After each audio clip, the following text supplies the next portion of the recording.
Hello again, friends, and welcome back to another edition of Ron Fuller's Studcast. I'm the great Brian Last, and it's my pleasure to be with you once again as the Tennessee Stud takes us down that road of wrestling history, up and down the Smoky Mountains, as it turns out, and beyond this week here on the Studcast. But without any further ado, let's get to the man of the hour, the host of the Studcast, the legendary Tennessee Stud himself, Ron Fuller. And Ron, how you doing today? I'm doing great, Brian. Man, I'm so stoked today. I'm really enjoying this Southeastern stuff now that we've finally gotten into where I own a company, and I think we got a great one for them today. It's going to be a fairly long ride. We're going to get into a lot of different things today. You teased it a little bit at the end last week, saying that you're going to talk about the big angle with your secretary. I know we're excited to hear that, but I said it at the top. The Smoky Mountains and beyond. You're all over the place still, even though you are the owner and the booker in a territory. Yeah, I am. We're going to get into that this week. I'm going to work basically in 3 territories. If you count mine as a territory, it's not territory yet. It's just a town, but it's going to soon be a territory. And I'm going to be in 3 territories in this program, and wrestling a lot of different great talent still, kind of like being in St. Louis in a way. And just to remind all the listeners where we are at the beginning of 1975, January and February of 1975. We're going to cover this week on the show. And without any further ado, Ron, I'll kick it right over to you. All right. We're going to go, like I said a second ago, we're going to take a long ride today. I hope old Lightning's ready. We're going to cover a whole lot of ground. We're going to talk about January and February of 1975, and I will be wrestling in 3 territories at the same time. Just mentioned that a second ago. I'll be also cutting a deal that starts the beginning of my own territory. I'm going to be dealing with a television commentator that doesn't have an understanding of who the real stars are on the show, which that's a big problem. Going to be figuring the first great angle that I book as an owner of Southeastern Wrestling with Ron Wright and my secretary. And finally, if we get to it, we're going to talk about the Friday night card. The first Friday night, I think it's the 7th of February in Knoxville for Southeastern. So, let me just roar right into it, man. I began in 1975. I opened the year as the new Southern Heavyweight Champion, won the belt on December 29th, 1974 in Memphis in a one-night tournament. I'm defending the belt quite a bit. Not in the early month in January, but quite a bit more in February. I'm going to defend the belt 4 times in the month of January 1975. 3 times. Going to be in the Memphis territory against Tommy Gilbert, against Jerry Lawler, who's going to be managed by Sam Bass, and then Memphis, and then once in Louisville versus Steve Kovac, and then I've gotten a great heel. I'm getting really the feel for being a heel, and I'm starting to really get over in Memphis, and so the Tommy Gilbert match almost sells out the Mid-South Coliseum. The next week I work for the Southern title against Jerry the King Lawler, and that does sell out the Coliseum on that Monday. The Louisville Garden Show is going to be in February, but it's going to be a huge sellout for them. It'll be my first time to ever go into Louisville since 1971. I made a little short trip out of Florida in 71 to visit my brother, spent a week in the territory with him, and I worked Louisville. That's the only time I'd ever been to Louisville. So it's my first time to ever work Louisville since 1971, and it's the 3rd Southern title defense that takes place I take the 3rd title defense is actually in Studcast number 87, and that was against Bill Watts in that World Championship event in Knoxville, just 2 weeks earlier than what we're talking about with this particular episode. So in February, I'm going to successfully defend it 10 times. I'm going to really start wrestling with the belt for just about every match. I'm going to defend 6 times in the Memphis territory. 4 times in Memphis itself with Dick the Bruiser, Steve Kovac twice, and Phil Hickerson once. In Louisville, I'm going to defend twice, once against Tojo Yamamoto and another time against Steve Kovac. I'm also going to defend the Southern Heavyweight title in Roy, my grandfather's Roy and Nick Goulas's Tennessee territory, in Chattanooga. That's their town, against Jerry Lawler. So 3 times in Knoxville versus Luthez, one of those times, and twice against Ron Wright. I mean, I'm really starting to put it out there. And some of these guys are classic guys. Dick DeBruger, Luthez. I mean, these guys are geez, you're taking a real chance when you defend the belt against those 2 guys, because you may not walk out of the ring with it. So, and I guess the unbelievable part about selling out in Memphis for me is the fact that I really never worked on the TV live there during my entire run in Memphis. And that's most unusual. I don't know of anybody in any territory that ever was the top heel that never, ever worked the television live. And that's what happens in Memphis. And so I'd always been working. The reason I couldn't do it is because I own Knoxville, and I did my TVs on Saturday, and Memphis TV was recorded on Saturday. Well, Tennessee's about 400 miles wide, so there's no way you're going to be in Knoxville and in Memphis on the same day. So they shot their matches. What they did is they shot their matches live on 16 millimeter. On Monday nights in Memphis from the Coliseum, and then they showed them back on the TV the following Saturday. So that's kind of like me being live on television. It may be even a little better because they're seeing a huge crowd, and it just makes the event more exciting, and it makes it more important to the viewer out there. It's like, wow, where is this coming from? Well, it's actually coming from the Mid-South Coliseum. And then at the same time on those same nights, I would do an interview with Lance Russell after the match, talking about my next opponent that I'm going to be wrestling the following Monday. So it gave them the opportunity on that Saturday to show me in a live match from Mid-South, and it also gave them an opportunity to see a live interview basically shot after the match. Now, the fans don't know when this shot, but it doesn't make any difference. The fact is, I'm getting that exposure that I need to get on that television in order to be able to continue to draw the big houses for them. So I really thought this wouldn't work. Actually, Jarrett, it was his idea. He said, Ron, you can't be there. I understand. Why don't we do this? And that was his suggestion.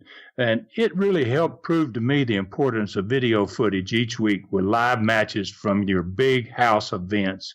It also gave me the opportunity to work angles in arenas as well as on TV. So the Memphis TV show also aired in Louisville. And the next Saturday after Memphis, I was, what they would do is they would record that show in Memphis on a Saturday, and the following Saturday it would air in Louisville. So while I'm becoming a star in Memphis, I'm also becoming a star in Louisville, although I've not gone to Louisville since I started wrestling in Memphis. It's an odd situation, but for some reason, it worked. Ron, real quick, a question, even though it's not necessarily related to this time period, but I hadn't thought to ask you before. Memphis wrestling, for so many people, especially after Jerry Jarrett took it over, they remember the opening. There is a statue of 2 guys grappling that spins around while 2001 plays.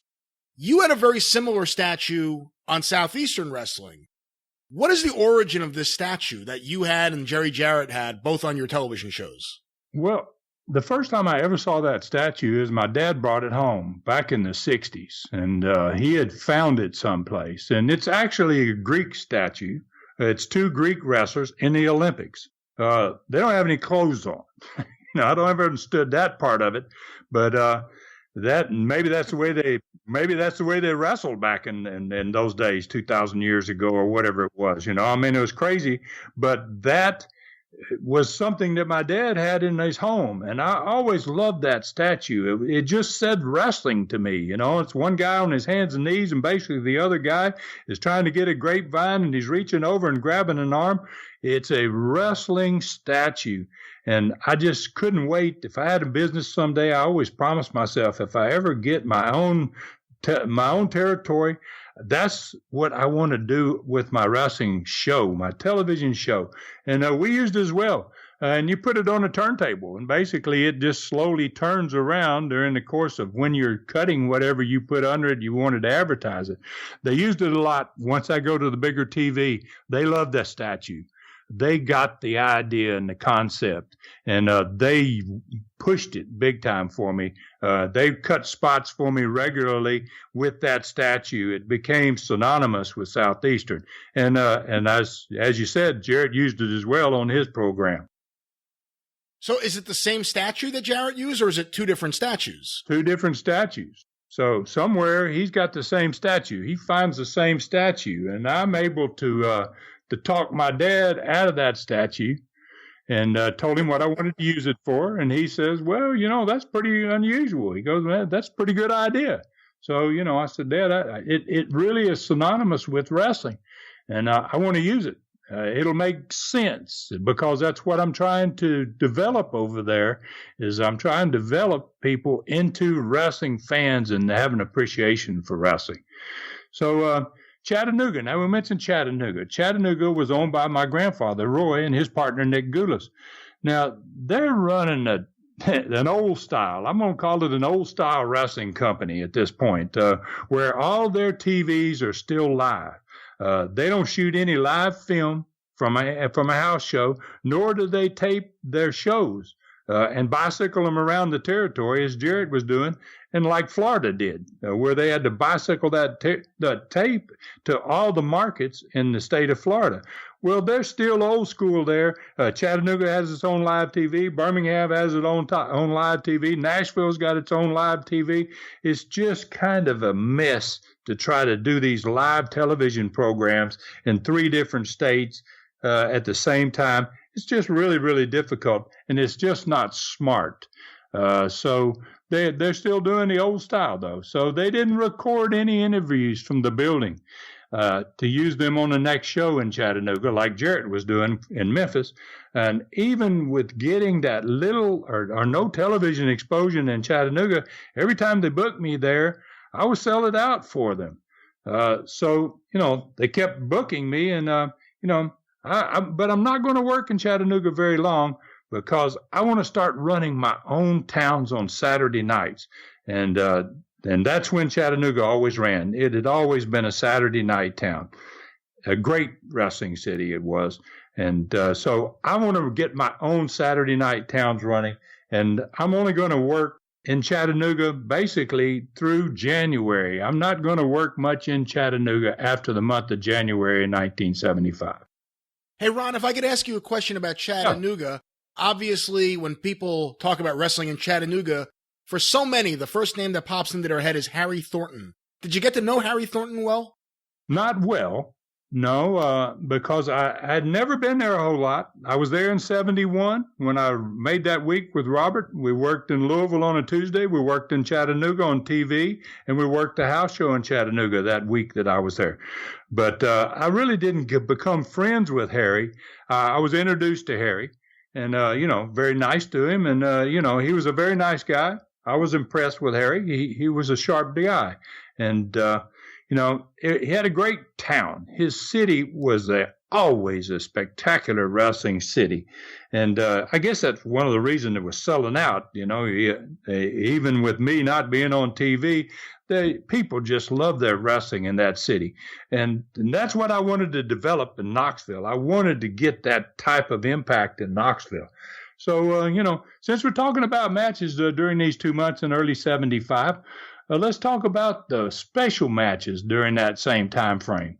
The first of them was in Memphis on January 20th, 1975, and the next was in Louisville the following night.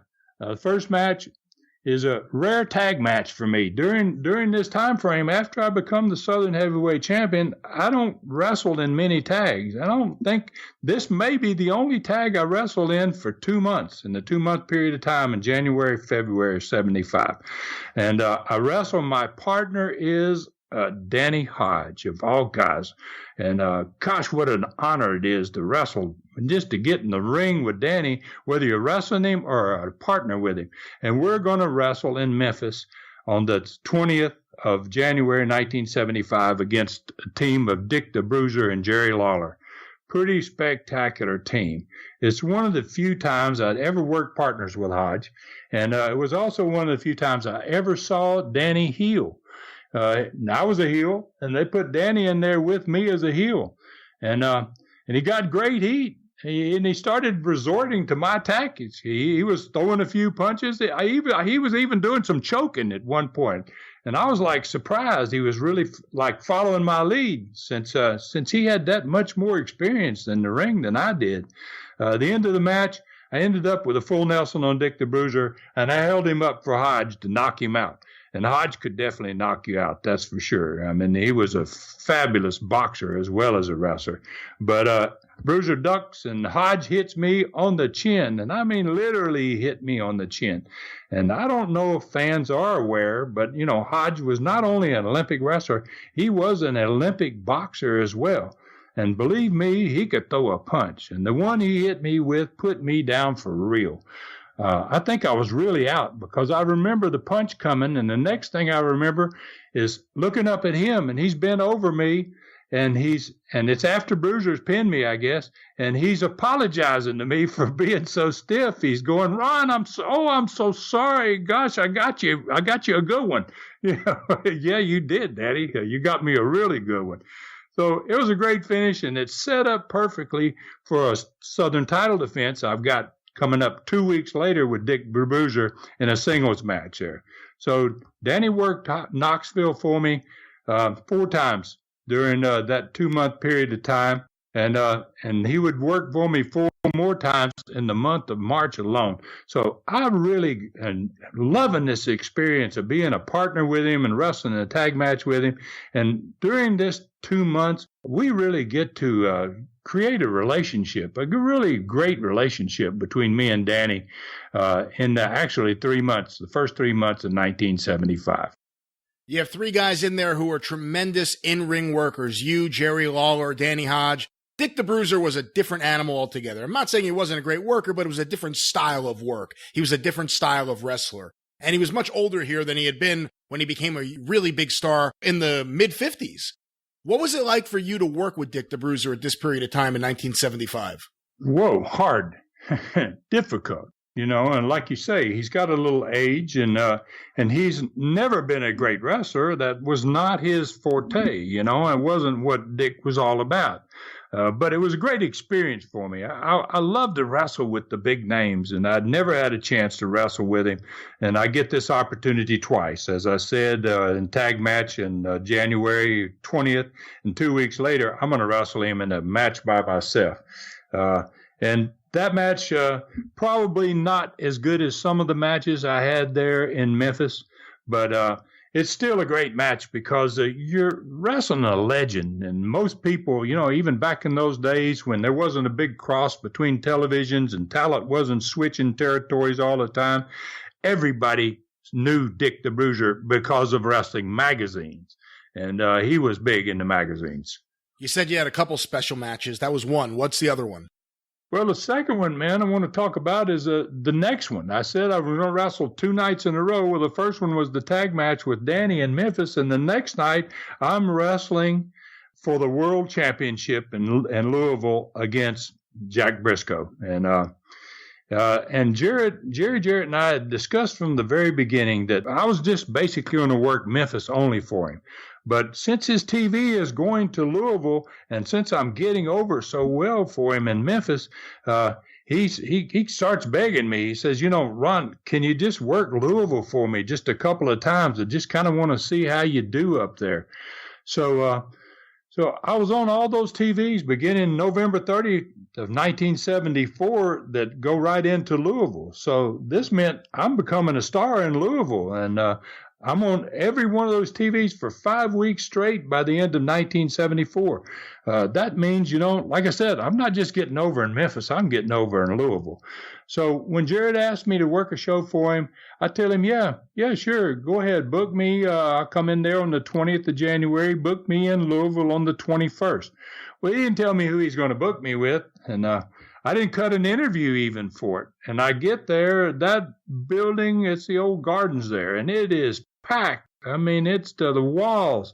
And I go in the dressing room, and there's my old buddy Jack Briscoe, man, now world heavyweight champion. And it's like a homecoming for me, man. Just great to see Jack. And so this match is just not there to get me over. I mean, he didn't send me over there and give me a win and get me over. He sends me in there and puts me in the ring with the world heavyweight champion. So, and Jack was like a mentor to me in Florida. He was a special wrestler for me. I just really loved Jack, and we had a tremendous relationship. So this is going to be the first of 4 world title matches I'm going to have with Jack Briscoe in the first 4 months of 1975 in 3 different cities. This match was awesome. Because we wrestled, and gosh, I loved wrestling with Jack. He was just a consummate professional as far as wrestling was concerned. And he did not throw a lot of punches. He liked to use the forearms. He was a different style. He was a little bit like Dory Jr. in a way, lots of wrestling, forearms, not a lot of punching, not a lot of healing. But he had so much charisma, and he had so much pure wrestling ability. It was hard to not have a great match with Jack. And Jack made me look great in this match, as he did every one of these 4 matches that we're going to have in the early part of 1975. And he's going to win by disqualification. He's not going to beat me in the middle. That was nice. I thought that was nice on Jarrett's behalf, too. And so then him not beating me my first night there in Louisville, it just gets me over more. So I'm going to go to Louisville and work Louisville 9 times in 1975. I'm not going to go every week. I'm not even going to go once a month, but I'm going to pick my spots, and I'm going to let Jerry pick his spots and put me in there when he really wants to pop it big. And that's what kind of happens for him there. It worked out to be a great deal for him and for me. Hey, Ron, real quick before we move on, and I want to know a little bit more about your relationship with Jerry Jarrett at this period of time, but you're talking Memphis, you're talking Louisville, even Chattanooga. Was Nashville out of the question because of your relationship or lack thereof with Nick Goulas? That's an odd deal. I never, ever worked Nashville in my entire career. And wow. Never. I never had a single match in Nashville. I went to the matches there one night and watched. I think Rob was working and I wasn't on the card. I think it had a little bit to do with, the Knoxville situation, in which I kind of pushed Roy into letting me out of that booking contract. And it probably affected my relationship. That Nashville was kind of Nick's baby, and Nick was kind of handling Nashville, and he would book who he wanted to in there. And obviously, after I got out of that 10% booking deal in Knoxville, then Nick didn't care much for me, I don't believe. And I never, ever worked Nashville. That is kind of strange, isn't it? I mean, I work all the major Tennessee towns and a lot of the smaller ones, too, on both sides of the state. But I never had a single match in Nashville. So let's go back to your relationship with Jerry Jarrett. You're working Louisville. Talk a little bit more about it. Well, I'm building a relationship with Jerry here at this point. And Jerry and I have never spent any time together. 1 week, 1971, I come through the territory. Jerry is not the owner at this point. He's not involved in it. He's not the booker. He's just a wrestler in 1971. But now we're kind of becoming good friends. And we start having discussions about his mother and his owning Johnson City, Tennessee, which is only about 100 miles northeast of Knoxville.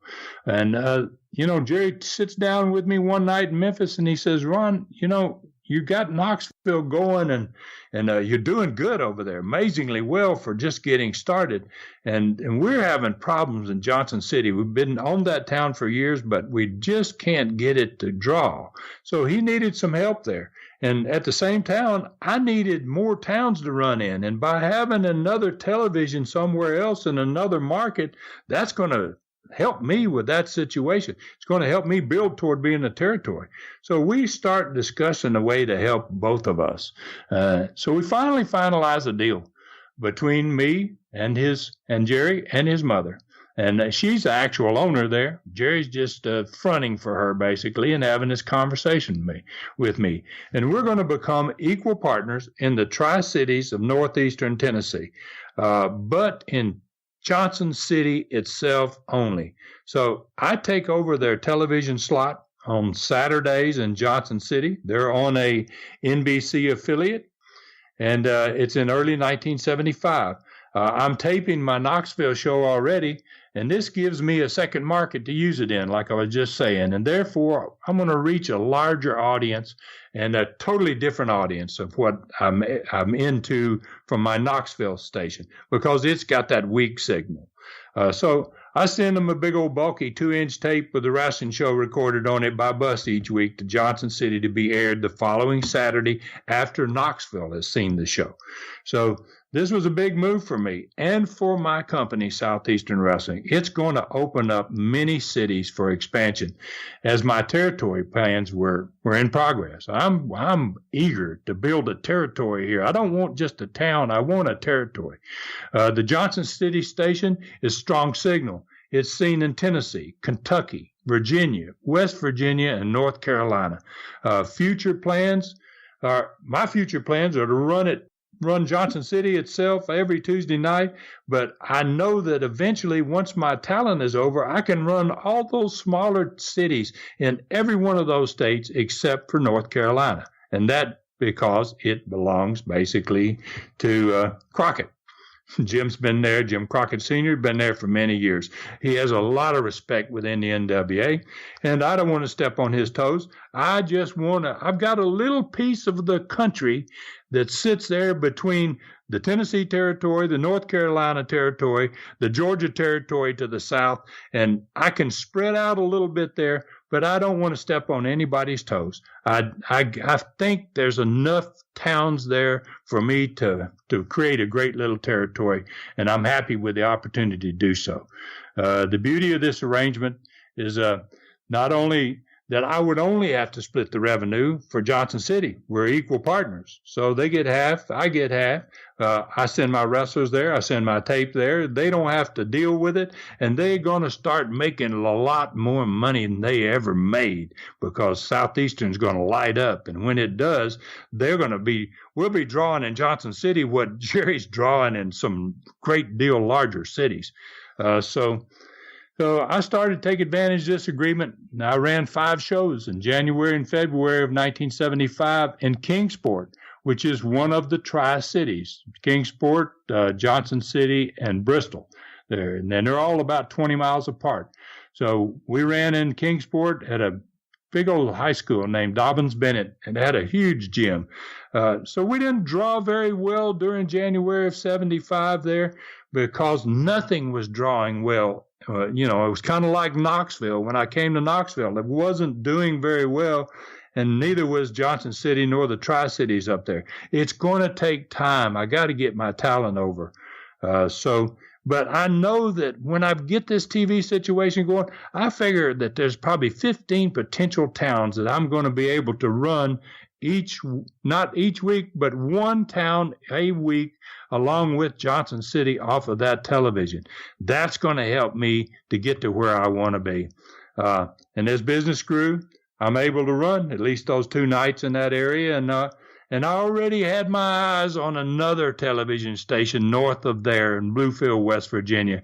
And that would give me an expansion even further north of Knoxville and even further into West Virginia. Ron, to go back to this deal you made with Christine Jarrett and Jerry Jarrett for you to become half partners in Johnson City at this time, why would they make a deal like this with you if they owned the whole town? Was there any kind of deal they could have made, or was it you had to be 50-50 partners, and why did they do it? Well, that's a good question, Brian. I think that, one reason is they lived in Nashville. Okay, they operated a territory in western Tennessee. This town is in eastern Tennessee. It's 250 miles. Oh no, I took that back. It's 350 miles from Nashville to Johnson City, and they don't want to send guys there. They want to focus on the western side of Tennessee. They got Louisville, they got Memphis, they've got Evansville, Indiana. They've got a bunch of nice towns and a pretty nice little territory over there. But this pushes them to run in the eastern side of Tennessee, and they really don't want to go there. Secondly, they haven't had any success there. I asked Jerry, I said, what do you mean you're not drawing? And he goes, we can't draw. We just can't get our guys over there. For whatever reason, we're not able to make that town go. So that's one of the reasons he wants to make this deal. And, maybe there's another reason off the top of my head is I'm their top heel. And, then I'm drawing them big money. And not only just in Memphis, now I'm going to Louisville and drawing them big money too. So they want me to be happy. And Jerry realizes that this might work out to be good. I mean, the kid's young, but he's already showing some growth and with his new company, Southeastern, over in Knoxville. And maybe this will turn out to be another good town. And we'll be able to get a lot more money out of it, only with half of the profit than what we're making now with all the profit. If they have a bad house, they're not making any money anyway. If I can take that town and make a big town out of it, they're going to make money, and they don't even have to go there or worry about it and deal with it. So I see that being probably the reasons that they had in mind. Were they using Ron Wright in Johnson City? Because most people don't consider Ron Wright a wrestler who worked for Jarrett, but were they using him at that time? Yes, they were trying to use the guys that were over there in that area. But what had happened is there was a guy that was a great talent for them named Whitey Caldwell that had died in a car wreck about a year or a little more than a year, maybe even 2 years before I came to Knoxville. And he was so over that when he died, it hurt Knoxville's business. It hurt Johnson City and Kingsport's business. He was a star that couldn't be replaced. I guess that's what they were thinking, that he couldn't be replaced. But, I come along and then I bring along a lot of other talent, and I don't think there's any star that can't be replaced. You just have to find somebody else that's a star and make them a star. And I think that had a big effect on Johnson City, and it had a big effect on Knoxville as well. I know that their business dropped dramatically after Whitey Caldwell's car wreck that he died in. So you mentioned before how this would open your TV show up to new markets because you'd be getting it on new stations. Talk a little bit about your TV at this time. You've kind of teased it at the top of the show, the relationship or lack thereof with you and Big Jim Hess. Let's go into it, Ron. Let's talk about your TV situation at this period of time. Okay. All right. So he's my commentator. He's my Gordon Soley, supposedly. He's my Les Thatcher. He's my Lance Russell. He's the guy that's going to make it happen for me. And I've mentioned to him several times, that I'm not happy with the way he's doing this. And his name's Jim Hess. And in my opinion, he got headed in the wrong direction when he decided to call himself on the TV Big Jim Hess. And I assume he considered himself big, but he was not big to me. I mean, not by my standards. And his size had nothing to do with whether he did his job correctly or not. My thoughts had always been about television wrestling shows that the show features wrestlers and not the commentators. And fans don't normally care who the commentator is unless they're particularly good at their job, like Gordon Soley was in Florida. Gordon never tried to upstage a wrestler on an interview or compete with talent in any way whatsoever. He did everything Gordon did added to the television experience for the fan. He could make a bad show good and fans not even realize what he was doing and that he was making it a better show, even though it had a bad match on it. So my less than wonderful commentator, Big Jim Hess, he could do none of that, nor did he want to, because he wanted to be the star. And the problem was, and I spoke about him several times. I spoke to him about it, and we talked, and he was never. I said, you're not wrestling on the card on Friday night, so why would I want you to be a star? And he answered me. He says, I remember his answer. He says, lots of people watch this show because I'm on it. So I said to him, I'm more concerned about the thousands and thousands of intelligent people out there that don't watch the show because you're on it. You know, I mean, that was the relationship we had. I didn't cut it. I didn't make it soft for him. You know, I let him know that, hey, I don't want you to be the star on my show because you ain't wrestling on Friday night. You're not even going to come down there, as a matter of fact. So what good are you if you're trying to be the star here? So I was already unhappy with the TV station because their signal was very weak. Their production crew was lazy and uncooperative.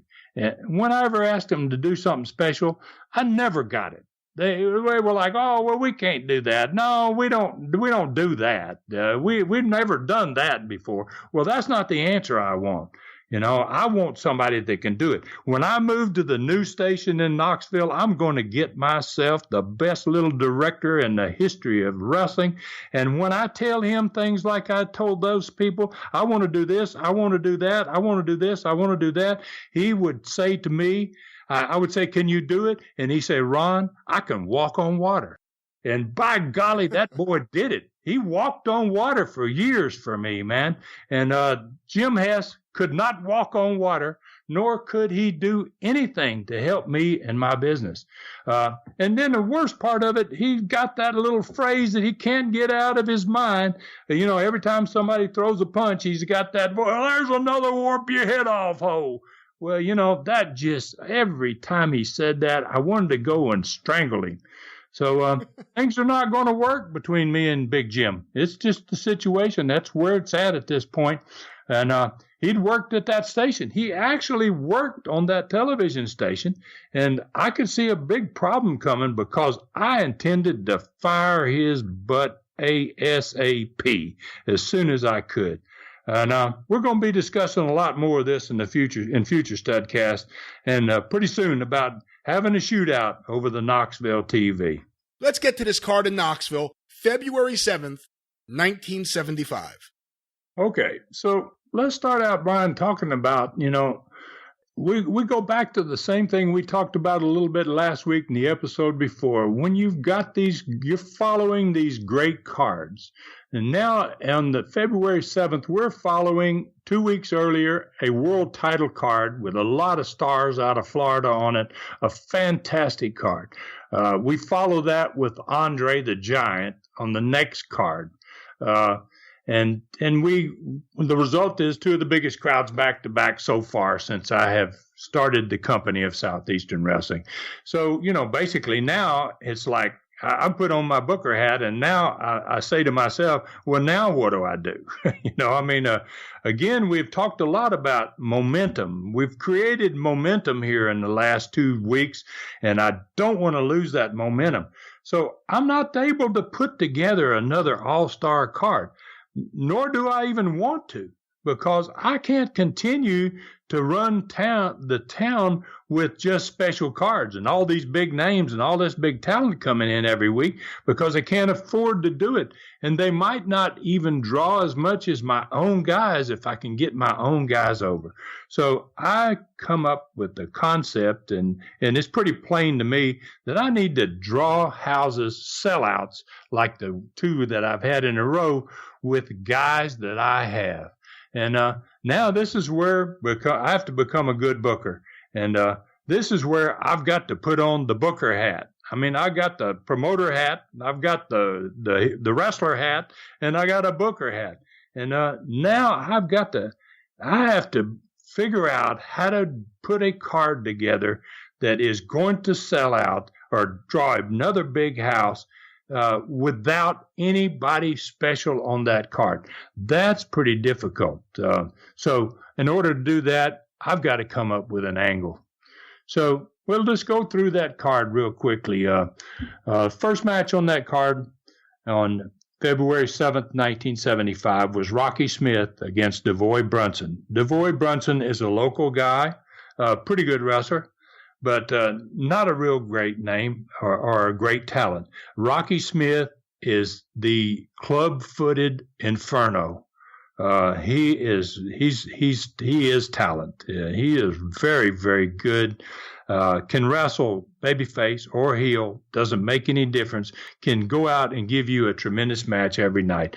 I'm lucky to have Rocky Smith involved. He happens to live up there in that Tri-City area, is where my TV just went in. And it's going to be good for me that he is available to me. Next match on that card is Tommy Gilbert versus Tony Santos. I don't remember a whole lot about Tony Santos, to be honest with you. So obviously he's not going to help me draw any kind of house. Tommy Gilbert is a great little worker out of the western side of Tennessee, works over there for Jerry Jarrett a lot. And you're going to see a few Jerry Jarrett guys starting to show up on some of my Knoxville cards because we're creating this tighter relationship built around Johnson City and some other things. So Tommy Gilbert is going to help me a little bit that night. Dale Lewis is scheduled to wrestle that night against Jerry Lawler. Great match right there. You know, that's a big one for fans.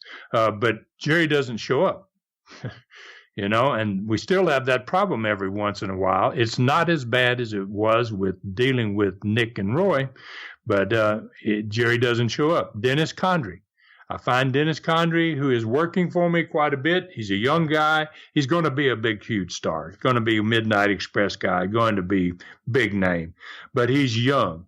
So he's going to sub, and he's going to take Lawler's place. Then there's a Tennessee Tag Championship match with Nelson Royal and Les Thatcher against Dutch Mantell and John Foley.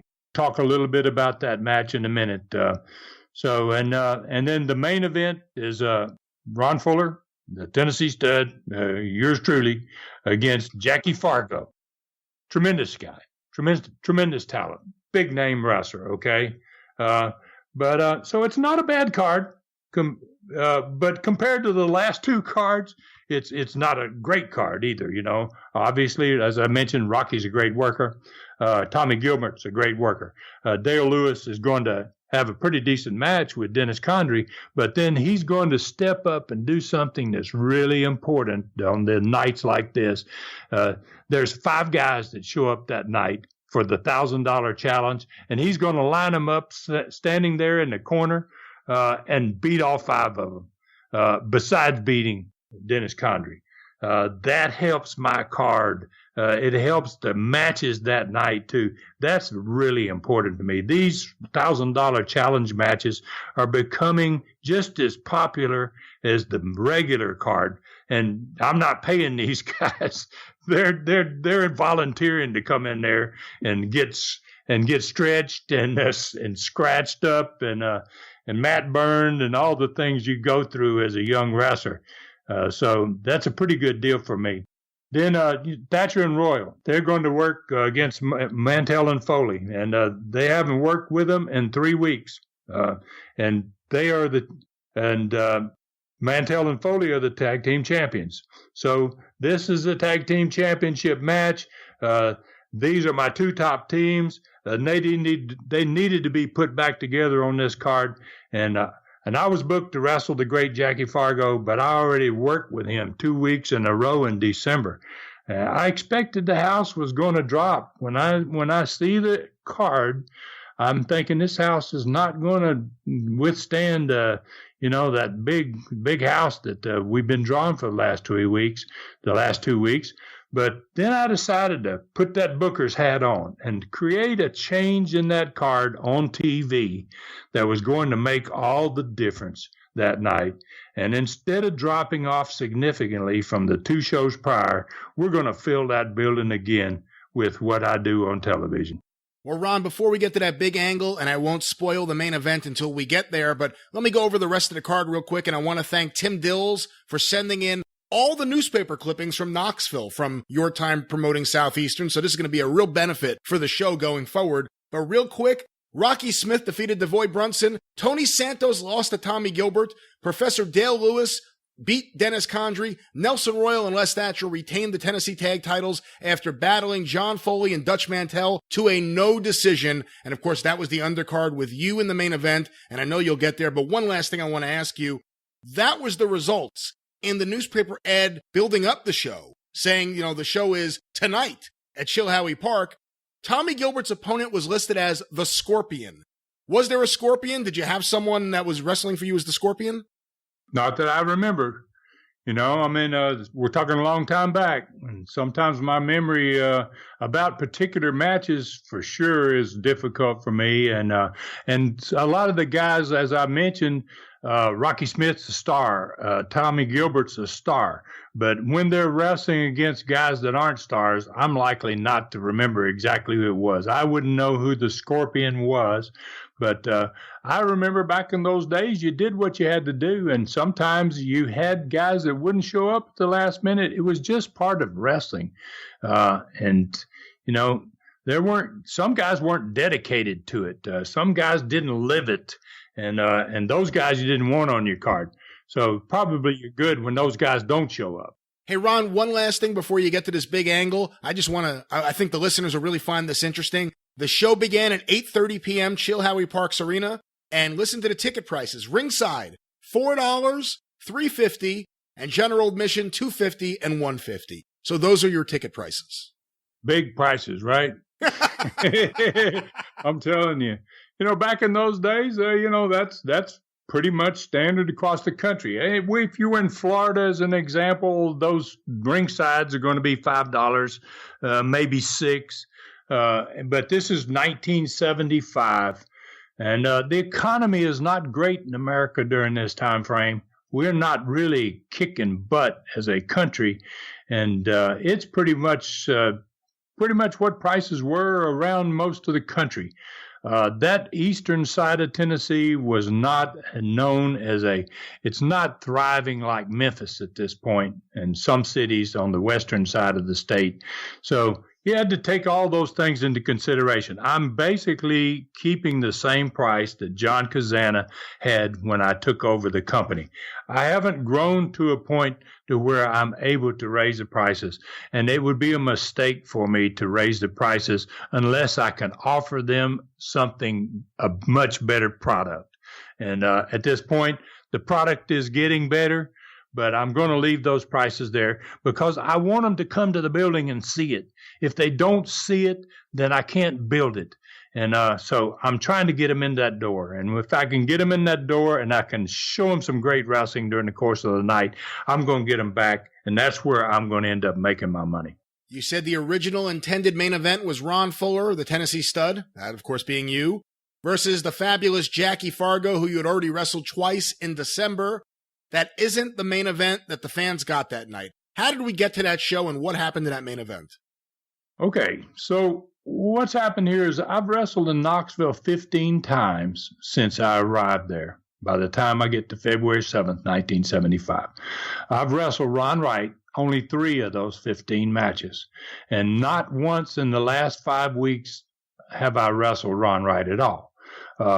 I'm not booked against him on that show, obviously, and he's not even on the card. If you notice, he's not even scheduled to wrestle, but he is there for TV. So I'm sitting and thinking, now what can I do? I've got Ron right here. He's not booked on my card. He's probably over better than Jackie Fargo, to be honest with you. And And I've still not wrestled live on TV. I'm still sitting on the front row of ringside with my pretty blonde secretary, who's actually my wife. Her name is June. And she's taking notes on wrestlers. And I'm constantly verbally abusing her. You know, I mean, I'm trying to be the heel. So, you know, there's a pretty girl and I'm just really knocking her big time and treating her very poorly. Now, for 15 weeks, Ron Wright has been falling in love with my secretary. I mean, it's crazy, but, you know, he comments on her every week about his secretary. And he says things like, God, you got that secretary, Ron Fuller's, she's mighty pretty. I got my eye on her. He'd say stuff like that, or that secretary deserves a whole lot more respect than what that Fuller gives her. And what he needs is a good old Tennessee dog whooping, some of that stuff. This had been going on for 15 weeks. So he's kind of got his eye, like he said, he's got his eye on her, right? And so after 3 months of this kind of talk, and he was doing it whether I was wrestling against him or not. He'd be on the show and he's wrestling somebody else, but he'd always say something about my secretary. So he's pretty much obsessed with my secretary. So I'm in return steadily insulting him at the same time. I'm calling him the number one hillbilly. All these people around here are hillbillies. He's the number one hillbilly. And saying things like, he should be taking English lessons to learn how to speak properly. He just... we're back and forth. We've been for 15 weeks, okay? So on this Saturday, February 1st, the Saturday before the Friday night's event, we're talking about Ron Wright. He comes out during the match on TV, and he stands down at the end of the row in which me and my secretary are sitting on, and all eyes in the building are on him because they're wondering, like anybody else would, well, what's he doing? And the camera picks up the fact that he's standing down there at the end of the row, and he's trying to look past me to see her. And so she sticks her head out to, like, what is he doing down there? And the camera catches him winking at her, right? So so the crowd's like, they pick up on it too. They see the monitors in the studio, and they go like, oh, look, Ron Wright's messing with Ron Fuller's girl, or with his secretary. So she gets red in the face. He reeks at her, and she gets red in the face. And so I get up and I go start walking over there, like I'm going after him. And he retreats. He goes back into the dressing room, and the match continues that I'm watching. And I go back to my seat, but I'm hot about it. So when the match ends, my secretary follows me to the desk with Jim Hess. And I've got my back to the camera, and I'm facing Jim Hess, and she's standing behind me. I always made her stand behind me. I wanted her relegated to, you're not equal to me. Get behind me, So I was constantly just really on her big time. So I start right into Ron Wright. I got my back to the camera, and I'm talking to Hess, and I go, that ugly, rotten-toothed hillbilly is out here again making a fool of himself. And then I ask Hess, I say, do you think he would ever have a chance of being with a real woman like my secretary here? Winking and flirting like the idiot he is. How's he ever going to get a real woman, right? So naturally, Hess doesn't care much for me, so his response was, well, I don't see why not. He's as handsome a man as you are. I wanted to slap him, right? I wanted to reach over there and slap him. But there's a microphone sitting there for a guest that's going to be sitting at the desk to talk on, and I just grabbed the microphone next to him, and I turn around then to face the camera. And so I give her a dirty look, because I'm already mad because she's got me in a position here where I ain't happy with. And so I say get behind me, right? So she walks around behind me, and now Hess is behind me. Behind Hess, back in the studio there, is the dressing room for the baby faces and the heels. And I'm facing the camera now. And so I move closer into the camera. And I start on Ron Wright again. I say something like, that bald-headed hillbilly, he wouldn't know what to do with a real woman like her. And if you're back there in the dressing room, Ron Wright, you need to bring your ugly ass out here right now. So before I finish the line, I'm into the middle of that line. The camera picks up behind me. The dressing room door that he's in, he opens up, and he's got a chair with him. He's got a metal chair with him, and he walks right past Hess's desk, and I'm still spouting out there. I hadn't even finished my line yet, And he comes out the door. The camera picks it up. The fans see him coming, and they start to react right away. And one of the cameras gets a shot of him sneaking up behind me. And as I'm continuing to insult him, he rears back and hits me in the back of the head with that chair. And he knocks me on my face underneath the camera that's in front of me and face first into the floor. Now, my secretary's standing there, and then she's startled. And she stares at him like, what the heck's going on? And he grabs her. He puts his arms around her. He leans her back slowly toward the floor. And in a move straight out of the movies, he plants a big kiss on her, man. And the crowd pops. They're like, oh, my God, he's kissed his secretary, right? So he stands her back up. And she gives him a big smile, like she liked it, right? And the crowd pops again, like, oh, man, she liked it. And then he passes by Hess on his way back to the dressing room, and he leans in toward the microphone, and he says, why don't you ask her if I know what to do with a real woman? So he gets another pop. Crowd hears it. It ain't just the crowd in the studio that's popping. They're popping at home, man. Everywhere they're watching this show, this is like crazy for. So, and I get up slowly, and I'm holding my head, and I go to the desk, and I start screaming, man, I'm mad. Who the hell does he think he is? And everybody in the studio is just going crazy now. I start pounding on his desk and screaming, I want them to change the card for Friday night. I will not wrestle Jackie Fargo. I will only wrestle that number one hillbilly Ron Wright this Friday night. I'm going to teach that ignorant redneck a wrestling lesson he'll never forget. And then I said, I have something else he can kiss on Friday night. And I look at the camera and I turn my back and slap my butt and say, you can kiss this, Ron Wright. And then I storm off, right? Well, and when I storm off, my secretary don't go with me. And she's just standing there. She's still got a grin on her face. So I've got to come back and get her by the hand. And I go, what in the hell is wrong with you, right? And I jerk her by the arm and I drag her out of there, right? So the crowd's just going nuts. The crowd is just absolutely wild. This is the greatest thing they've seen. And then Wright comes back out to the desk as soon as I'm gone. And Hess says, do you accept his challenge for Friday night? And Wright says, I'll take that challenge, but only if the winner gets the secretary.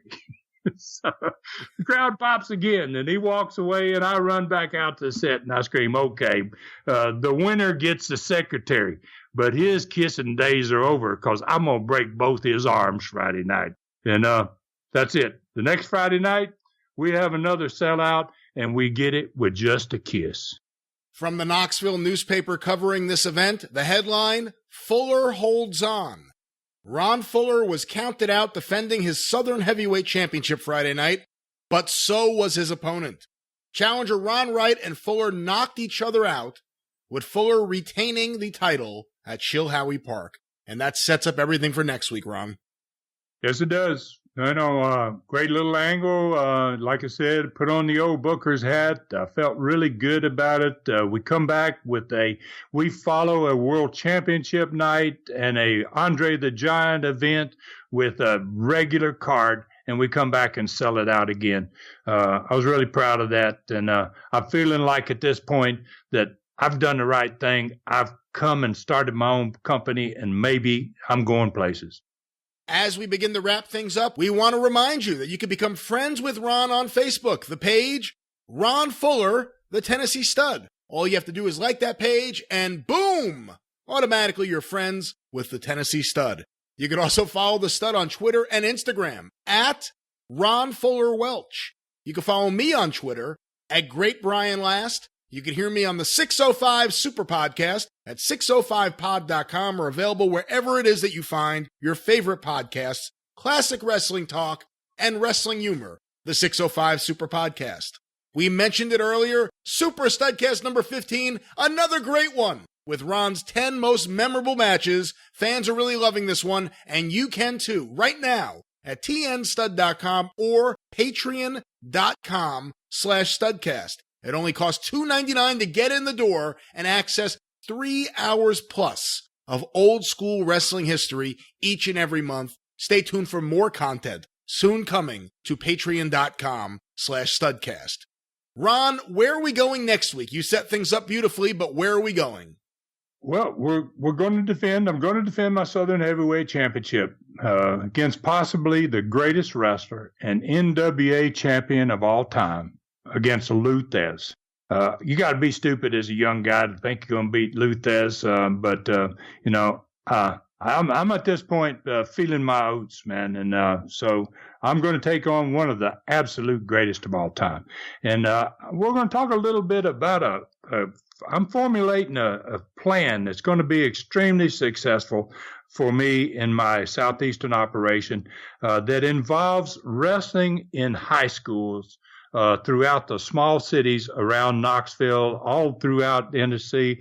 I'm going to use this everywhere I go for the rest of my career as a wrestling promoter.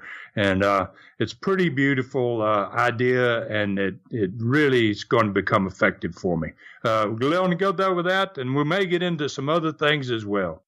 Ron Fuller's Studcast is a production of the Arcadian Vanguard Podcast Network. For the Tennessee stud Ron Fuller, I'm the great Brian Last. The story continues next week.